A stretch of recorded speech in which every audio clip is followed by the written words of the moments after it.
Okay, so now what we're going to do is talk about how do you solve a system of equations when notice neither equation has an x equals or a y equals. The x and the y are being added together on both. So one way we could do it is we could think about rewriting one of these equations in order to get it into x equals or y equals form. So this one looks simpler, so let's do it with this one.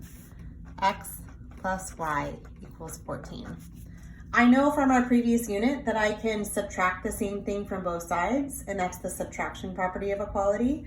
So if I subtract x from both sides, I made a zero pair over here, and I'm left with y equals 14 minus x. So now I have one equation that is in the y equals form, and I can use substitution right here. Since I know y is 14 minus x, I can replace this y right here with 14 minus x, and then that will help me solve.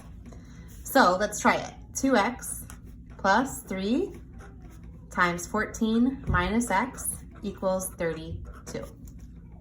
So from here, I know that I can use the distributive property. 3 times 14 is, let's see, 4 times 3 is 12, and then 1, 2, 3, 4, 42.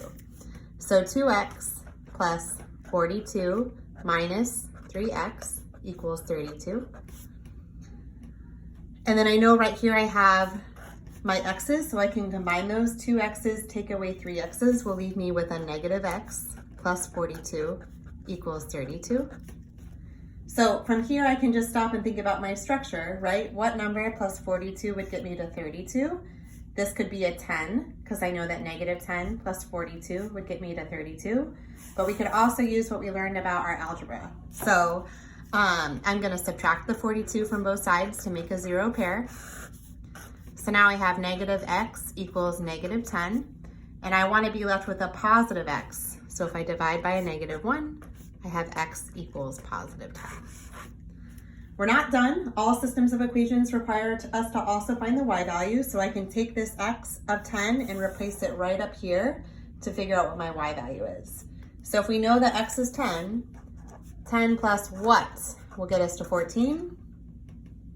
4. So I know that my y value must be 4 because 10 plus 4 is our way to get to 14. So our final answer is when x is 10 and y is 4.